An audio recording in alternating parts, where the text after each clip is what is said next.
Namaste and welcome to, well, this deep dive. Today we're going on a journey through the life of Mahatma Gandhi, the father of our nation, through his own words in The Story of My Experiments with Truth. Oh, The Story of My Experiments with Truth. Yeah. Such a great book. You might be thinking, an autobiography? That sounds a bit dry.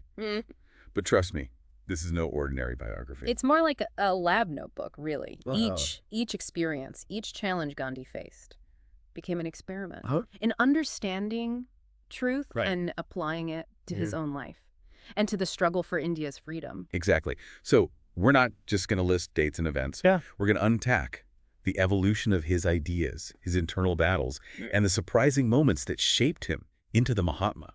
What's fascinating is how his early life, even amidst privilege, planted the seeds of his social conscience. Okay. He was born into a prominent Hindu family, but his experiences with prejudice, both within the caste system and under British rule, made him question the very fabric of society. And there's this rather amusing anecdote about young Gandhi's meat-eating experiment. Oh yeah, tell me about this. I love this story. Imagine he believed that eating meat was the secret to building strength and ultimately overthrowing the British Raj. It's a testament to his youthful idealism Right. and the pressures he felt to prove himself. Of course, the experiment didn't quite go as planned, and it actually solidified his commitment to vegetarianism, a principle he would uphold throughout his life. This brings us to rather startling revelation. Gandhi's arranged marriage at the tender age of 13. Can you imagine? Wow. It truly offers a glimpse into the prevailing cultural norms of that era. Yes, and it's important to note that Gandhi doesn't shy away from the complexities of such an early union. He grapples with his youthful desires, the challenges of balancing personal needs with societal expectations, and the evolving dynamics of his relationship with Kasturbai, his wife. This sets the stage for his lifelong journey towards brahmacharya, the concept of self-restraint and channeling one's energies towards higher pursuits. This is what makes this deep dive so compelling. We're seeing the man behind the legend, warts and all. Yeah. These early struggles with lustful love, as he calls it, reveal a level of honesty and self-reflection that's rare, especially for a public figure writing at that time. Absolutely, and it speaks to his commitment to constantly examining himself, Yeah. refining his understanding of truth, and Yeah. applying it to every facet of his life. So he has this young Gandhi wrestling with big questions about himself, his society, and his place in the world. Then he embarks on a journey that will forever alter the course of his life. He sails to England to study law. To study law, right. Okay, yeah. Imagine a young Gandhi in London, a world vastly different from his own.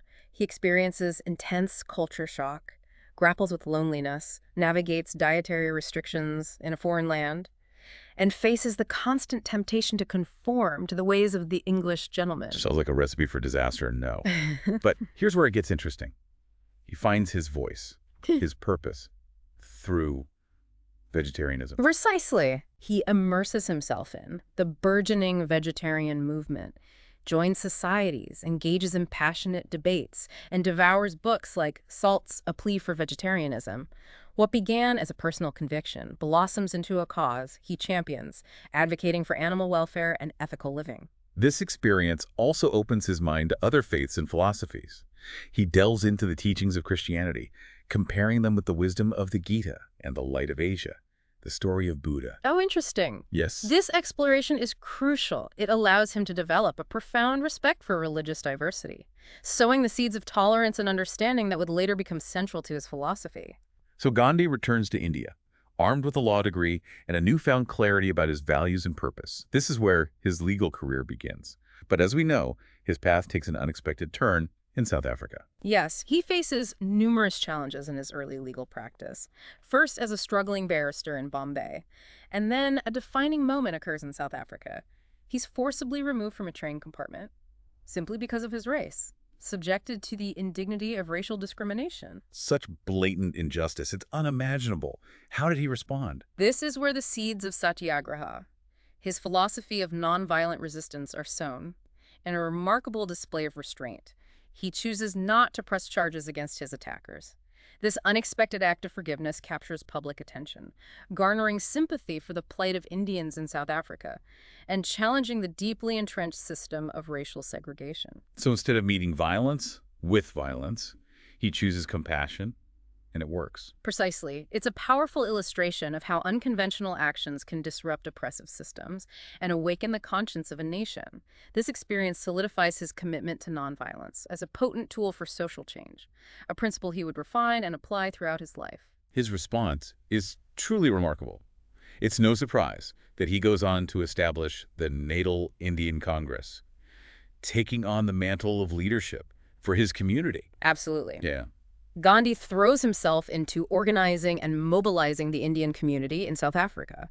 He handles the practicalities of activism, raising funds, engaging people in debate, and empowering them to stand up for their rights. We're witnessing the transformation of a shy, introspective young man into a fearless leader, a champion for justice. And his personal life continues to evolve as well. Okay. He embarks on a series of experiments in simple living and service, establishing communities like Phoenix Settlement and Tolstoy Farm, where he puts his ideals into practice. So he doesn't just preach about simplicity and service, he lives it alongside his family and fellow seekers of truth. Precisely. He embraces communal living, engages in manual labor, and grapples with the inherent challenges of translating lofty ideals into daily life. This must have been incredibly challenging, especially with the added responsibility of raising a family.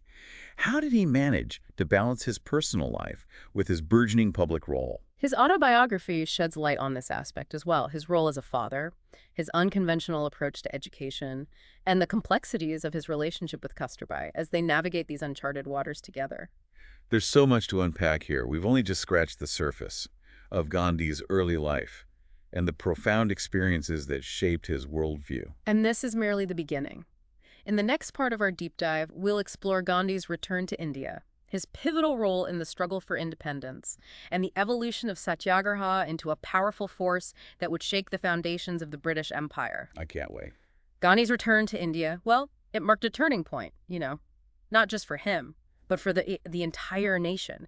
It's as if his experiences in South Africa had forged him into the leader India needed at that critical juncture.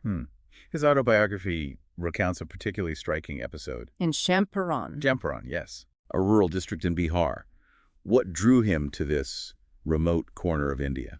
Champaran was the heart of indigo cultivation, and the farmers there were suffering under the oppressive system imposed by British landlords. Gandhi, he immersed himself in their plight, listened to their stories of exploitation, and saw firsthand the devastating impact of colonial rule. This wasn't just a fact-finding mission, was it? He didn't just observe, he acted. This is where Satyagraha, his philosophy of nonviolent resistance, takes root on Indian soil. Exactly. Champaran became the crucible where Gandhi tested and refined his methods of Satyagraha. He organized the farmers, encouraged them to stand up for their rights, and challenged the exploitative indigo contracts through peaceful protests and civil disobedience. It's incredible how he managed to mobilize these farmers who, as you mentioned earlier, were unfamiliar with the Congress Party. What was it about his approach that resonated so deeply with them? Gandhi had a unique ability to connect with the masses, to speak to their hearts, and inspire them to action. He didn't impose his ideas upon them. He empowered them to find their own voice, their own strength. His message of self-reliance, of Swaraj, or self-rule, struck a chord with the farmers who had long endured oppression. His commitment to self-reliance wasn't just a political strategy. It extended to every facet of life. This brings us to the fascinating story of khadi, the homespun cloth that became a symbol of resistance and national pride. Yes. Gandhi, he understood the power of symbolism. He saw in khadi the simple hand-woven cloth, a potent tool to challenge British economic dominance. He abandoned Western attire, embraced the traditional Indian dhoti, and urged Indians to spin their own yarn, weave their own cloth, and boycott foreign-made goods. It was a brilliant move, wasn't it? A simple act of weaving cloth became a powerful statement of defiance against the entire system of colonial exploitation. Absolutely. It was about reclaiming their heritage, their dignity, their economic independence. Of course, promoting khadi in a world dominated by textile mills was a formidable challenge, but Gandhi saw it as a crucial step towards Swaraj, a way for Indians to regain control over their own lives and destinies. His fight against injustice wasn't limited to Champaran, the Kheda Satyagraha. His campaign against unfair taxation of farmers in Gujarat further demonstrated his unwavering commitment to the principles of nonviolent resistance. The Kheda Satyagraha is a remarkable example of Gandhi's strategic brilliance and his ability to mobilize people from all walks of life. Farmers were facing severe hardship due to crop failure, yet the British government refused to offer tax relief. Gandhi rallied the farmers, organized peaceful protests, and ultimately forced the authorities to concede. There's this particularly amusing anecdote about the onion thief during this campaign. Oh, do tell. I love a good story. The British authorities, in a bid to punish the protesting farmers, confiscated a farmer's onion crop. But Gandhi's followers, led by the courageous Mahatma Pandya, hatched a clever plan. They orchestrated a daring theft of the confiscated onions, turning the tables on the authorities and highlighting the absurdity of their actions. What a brilliant act of defiance. It must have captured the public's imagination. It did. The onion thief incident became a symbol of the people's resilience, their humor, and their determination to resist unjust laws. Through nonviolent means, it demonstrated the power of collective action and the effectiveness of Gandhi's methods in exposing the flaws and injustices of the British Raj. This brings us to a complex and often overlooked aspect of Gandhi's life, his relationship with the British Empire. He wasn't always in opposition, was he? In fact, he served in the British Army during the Boer War. That's right. Gandhi's relationship with the British was a complex and evolving one. In his early years, he believed in the possibility of achieving justice and equality within the framework of the British Empire. He even supported the British during World War I, hoping that India's loyalty would be rewarded with greater autonomy. But his faith in the British was shattered, wasn't it? It was the Jallianwala Bagh massacre in 1919, where British troops opened fire on a peaceful gathering of unarmed civilians, marked a turning point for Gandhi. This horrific event exposed the brutal reality of colonial rule and led him to the conclusion that complete independence, Swaraj, was the only path forward for India. And that realization marked the beginning of a new phase in his leadership, a more confrontational approach, wouldn't you say? Absolutely. Gandhi launched the non-cooperation movement, calling upon Indians to boycott British institutions, goods, and services. This was a mass mobilization on an unprecedented scale, a united front against colonial oppression. And it was during this movement that Gandhi's leadership truly transcended regional and religious boundaries. He became a symbol of unity, bringing together Hindus, Muslims, Sikhs, and people from all walks of life under the banner of Swaraj. His ability to unite a diverse nation, to channel their collective anger and frustration into a powerful, non-violent movement is truly remarkable. But as with any leader, I imagine there were internal struggles, moments of doubt, perhaps even compromises along the way. Did his personal life and beliefs always align perfectly with his public actions? That's a fascinating question, and one that Gandhi himself grapples with in his autobiography. In the next part of our deep dive, we'll explore the personal sacrifices he made, the internal conflicts he faced, and the moments of vulnerability that revealed a complex and multifaceted man behind the legend. Gandhi's journey is truly inspiring, but it wasn't without its, complexities, especially when it came to his personal life and choices. One aspect that stands out is his experiment with brahmacharya, his vow of celibacy. This wasn't just about abstaining from physical intimacy, was it? No, for Gandhi, brahmacharya was a much deeper concept. It was about complete self-control, channeling all of one's energy and passions towards higher pursuits, towards the service of truth and humanity. He saw sexual desire as a powerful force that could easily distract from his spiritual path and his mission to liberate India. That's a radical idea, even today. Makes you wonder how his wife, Kasturbai, navigated this aspect of their relationship. Yeah, their relationship was, you can imagine, far from conventional. Gandhi's autobiography reveals glimpses of, their struggles, disagreements, and ultimately a deep understanding and acceptance. That evolved over time. Kasturbai, in many ways, she embodied the spirit of sacrifice and service that Gandhi preached. She stood by him, supported his choices, even when they demanded personal sacrifices from her. It's a powerful testament to their bond, and Kasturbai's own strength of character. Speaking of unconventional choices, Gandhi's approach to his children's education was also quite radical. He chose to homeschool his sons, rejecting the traditional system of formal education. Right. He believed that true education came from experience, from engaging with the world, from service to others. He wanted his children to learn by doing, to develop their critical thinking skills, and to be grounded in moral values. His own life was a testament to this philosophy, of learning by doing. But did this experiment in education yield the results he hoped for?